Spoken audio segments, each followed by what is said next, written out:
नमस्कार दोस्तों, कैसे हैं आप लोग। मैं पुष्पिंदर स्वागत करता हूं आपका एक बार फिर आपके अपने चैनल सैलरी ज्ञान और इन्वेस्टमेंट में, जहां मिलती हैं आपको सैलरी और इन्वेस्टमेंट से जुड़ी सारी जानकारियां। दोस्तों, आज हम बात करेंगे एकेडमिक्स के बारे में। Does your academics matter for selection in PSU. बहुत सारे लोगों का क्वेश्चन होता है, बहुत सारे लोग ये जानना चाहते हैं कि सर हमारे 10th में कम मार्क्स हैं, हमारे 12th में कम मार्क्स हैं, हमारे ग्रेजुएशन में इतनी परसेंटेज है, इतनी है, हम पीएसयू के लिए एलिजिबल होंगे या नहीं होंगे, पीएसयू हमको रिक्रूट करेगी या नहीं करेगी। ऐसे बहुत सारे क्वेश्चंस बहुत सारे लोगों के दिमाग में होते हैं। तो आज हम इन सारे क्वेश्चनों को एक एक करके धीरे धीरे से सब का सॉल्यूशन निकालेंगे और सब के बारे में जानेंगे और सबके बारे में बिल्कुल क्लियर तरीके से जानेंगे कि यार एकेडमिक्स है क्या, एकेडमिक्स मैटर करता भी है पीएसयू के लिए या नहीं करता है। अब एकेडमिक्स जो मैं आपको बता रहा हूँ, ये आज के वीडियो में मैं सिर्फ आपको पीएसयू के लिए बता रहा हूँ। जब आगे मैं वीडियो बनाऊंगा तो मैं आपको सारे एग्जाम्स के लिए बताऊंगा, जैसे एसबीआई पीओ का एग्ज़ाम हो गया, आरबीआई का एग्ज़ाम हो गया, आरबीआई ग्रेड बी का एग्ज़ाम हो गया, यूपीएससी हो गया, उसके बाद ईएससी हो गया, उसके बाद एसएससी हो गया। इन सारों के बारे में हम आगे धीरे धीरे आने वाले वीडियोस में बात करेंगे। तो पहले तो यार ये जानो कि एकेडमिक्स होते क्या है ना। एकेडमिक्स का मतलब है कि पीछे आपने जो भी पढ़ाई करी है उसको आपका एकेडमिक्स बोला जाएगा। अब हमारे यहाँ इंडियन जो सिस्टम होता है वो 10+2 सिस्टम पे चलता है। 10+2+4 या 10+2+3 के बेस पे अभी तक चलता था। मतलब 10th किया आपने, देन आप 12th में गए, देन आपने ग्रेजुएशन किया, जो कि आपकी 3 साल की भी हो सकती है, 4 साल की भी हो सकती है एंड 5 साल की भी हो सकती है। अगर आप बीएससी करते हैं तो 3 साल की होगी, अगर आप बीटेक करते हैं तो 4 साल की होगी, अगर आप एमबीबीएस में जाते हैं तो 5 साल की होगी। तो एकेडमिक्स में आपकी टोटल 3 चीज़ें आती हैं। क्या? एक ग्रेजुएशन, एक 12th और एक 10th। हम ग्रेजुएशन से 12th से लेकर 10th तक ऐसे जाएंगे, ठीक है। तो अब हम बात करते हैं स्पेसिफिक केस पीएसयू के बारे में। तो पीएसयू में पहली बात, एकेडमिक्स का पहला हम जो डिस्कस करने वाले हैं वो है ग्रेजुएशन। एकेडमिक्स में आपकी ग्रेजुएशन मैटर करती है या नहीं, तो मैं आपको क्लियर बता देता हूँ। जी हाँ, आपकी ग्रेजुएशन पीएसयू में सिलेक्शन के लिए मैटर करती है। किस हद तक करती है ये भी बता देता हूँ। पीएसयू, सभी पीएसयू में मतलब 90% पीएसयू कुछ एक कट ऑफ रखती है कि आपकी ग्रेजुएशन में 60% होने चाहिए, कुछ में 65 होता है, कुछ में 70% होता है। 70 से ऊपर किसी में नहीं जाता। अगर आपके यहाँ पे पॉइंटर सिस्टम चलता है, सीजीपीए चलता है, तो क्या होगा, आपके कॉलेज से आपको एक कन्वर्जन फार्मूला मिलता होगा, है ना। आप अपने training and placement coordination centre में जाएंगे, ट्रेनिंग एंड प्लेसमेंट डिपार्टमेंट में जाएंगे, तो वहाँ से आपको एक फार्मूला कन्वर्जन मिलेगा। वो क्या होगा, वो आपके सीजीपीए को परसेंटेज में कन्वर्ट कर देगा। किसी जगह पे वो डायरेक्ट 10 होता है, किसी जगह पे 0.95 होता है, ठीक है। अभी क्या है कि ग्रेजुएशन में जो पीएसयू कंपनीज हैं वो देखती हैं कि आपकी मिनिमम, जैसे उन्होंने कट ऑफ सेट कर दिया, जैसे ओएनजीसी में 65% का कट ऑफ सेट है, जैसे आईओसीएल में 60% का कट ऑफ सेट है। तो आपकी ग्रेजुएशन में 60% मार्क्स होने चाहिए तो आप आईओसीएल का फॉर्म भरने के लिए एलिजिबल हो।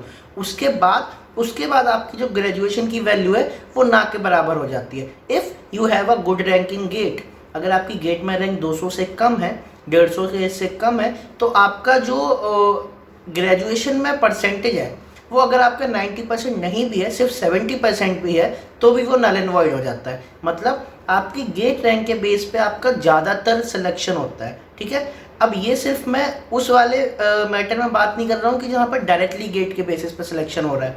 जहाँ पे जीडी, जीटी और पीआई भी हो रहा है, तो वहाँ पे भी आपका जो परसेंटेज है ग्रेजुएशन का वो उतना ज़्यादा मैटर नहीं करेगा। If you have a good ranking GATE, उतना ज़्यादा नहीं करेगा। मतलब 60% या 65% तो आपको चाहिए ही है। जो कंपनी ने कट ऑफ डिसाइड किया है उससे नीचे तो आप नहीं जा सकते, उससे नीचे तो कंपनी आपको रिक्रूट कर ही नहीं सकती। That is against the rule, ठीक है। तो जैसे आईओसीएल में 60% चाहिए, या ओएनजीसी की बात करते हैं उसमें 65% चाहिए। तो अगर आपका 66% है या 6.6 सीजीपीए है या 6.7 जो भी है, तो आप ओएनजीसी का फॉर्म भर सकते हैं। Now if you have a rank in top 100 suppose, ठीक है, आपकी टॉप 100 में रैंक है, तो क्या होगा, टॉप 100 में रैंक होने की वजह से आपका ये जो 6.6 है या फिर 66% जो आपकी ग्रेजुएशन है, इट विल नॉट मैटर, ठीक है। अगर आप अपना इंटरव्यू अच्छे से देते हैं, अगर आप अपना ग्रुप डिस्कशन निकाल लेते हैं, तो आपका इंटरव्यू मैटर नहीं करेगा, आपकी सिलेक्शन डायरेक्ट बेसिस पे हो जाएगी, सीधे ही हो जाएगी, ठीक है। नाउ कहाँ पे मैटर करती है ये चीज़, तो देखो, सपोज करो कि यार वैकेंसीज हैं 50, ठीक है। अब जो रैंक है, आपकी रैंक है सपोज करिए 77, नेक्स्ट पर्सन की रैंक है सपोज करिए 82, ठीक है। तो ये कोई बहुत ज़्यादा डिफरेंस नहीं है, 5 का डिफरेंस है। और इन दोनों के बीच में जो भी पर्सन था उसको कॉल नहीं किया गया है। कॉल नहीं किया गया इन द सेंस, उसको कॉल किया, उसने फॉर्म नहीं फिल किया या फिर वो आया नहीं है। तो आपकी 77 रैंक है और उसकी 82 है, तो रैंक में तो ज़्यादा अंतर नहीं है। अब आपने जो ग्रुप डिस्कशन किया है और जो आपने पर्सनल इंटरव्यू दिया, वो दोनों ने लगभग सेम दिया है, ठीक है। ऑल दो आधा पौन 1 नंबर का अंतर होता ही होता है, लेकिन लगभग सेम किया है। तो क्या होगा, तब वो आपके इंटरव्यू मतलब तब वो आपके ग्रेजुएशन के मार्क्स देखेंगे। मैंने कहा देखेंगे, अगर उनके पास वैकेंसी पूरी अवेलेबल है, मतलब वैकेंसीज हैं, तो वो दोनों को सिलेक्ट करेंगे। वो बिल्कुल इसमें जज नहीं करेंगे कि आपकी 70% और अगले की 90% है, वो इसमें बिल्कुल जज नहीं करेंगे, है ना। ये सिस्टम है PSU का, ठीक है। तो ये तो थी ग्रेजुएशन की बात। आई होप आपको ग्रेजुएशन के बारे में समझ आ गया होगा कि आपकी ग्रेजुएशन की परसेंटेज किस हद तक मैटर करती है और कहाँ पे मैटर करती है। तो मैं अगर समराइज़ करूँ इस चीज़ को, पहली बात, आपकी ग्रेजुएशन की परसेंटेज मैटर करती है सिर्फ फॉर्म भरने तक में। अगर आपके पास अच्छी गेट रैंक है तो आपकी ग्रेजुएशन की परसेंटेज नल एंड वॉइड हो जाती है, वो उतनी ज़्यादा मैटर नहीं करती है।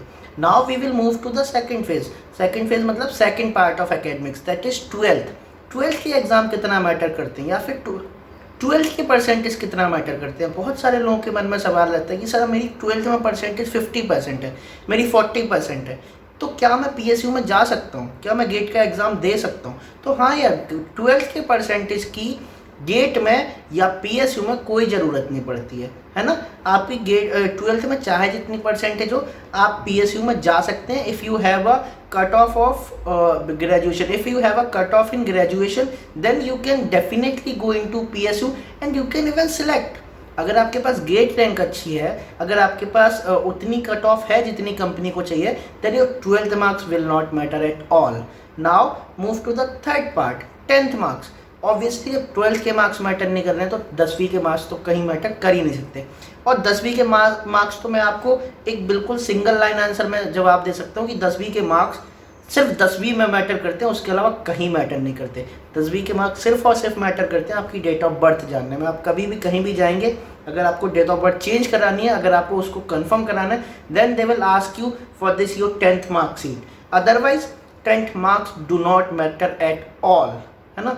तो ये जो लोग कहते हैं ना कि यार बोर्ड है, 10वीं है, 90% नहीं लाए, 95% नहीं लाए तो आगे कुछ भी नहीं मिलेगा, इट्स जस्ट अ मिथ, ठीक है।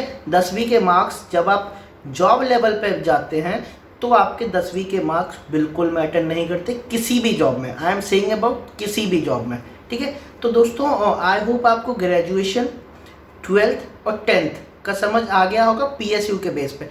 अगले एग्ज़ाम के बारे में मैं आपको और बताऊंगा, है ना, और दूसरे एग्ज़ाम से मैटर करता है या नहीं करता है। आपको इसका समझ आ गया होगा कि आपके एकेडमिक्स जो हैं वो कितना मैटर करेंगे। सो मेन जो आपकी चीज़ मैटर करने वाली है वो आपकी गेट रैंक मैटर करने वाली है PSU में जाने के लिए, ठीक है। तो आई होप आपको समझ आ गया होगा। आज के वीडियो में इतना ही, आगे फिर मिलेंगे एक नए वीडियो में एक नई नॉलेज के साथ। तब तक के लिए बी हैप्पी, बी मोटिवेटेड। नमस्ते।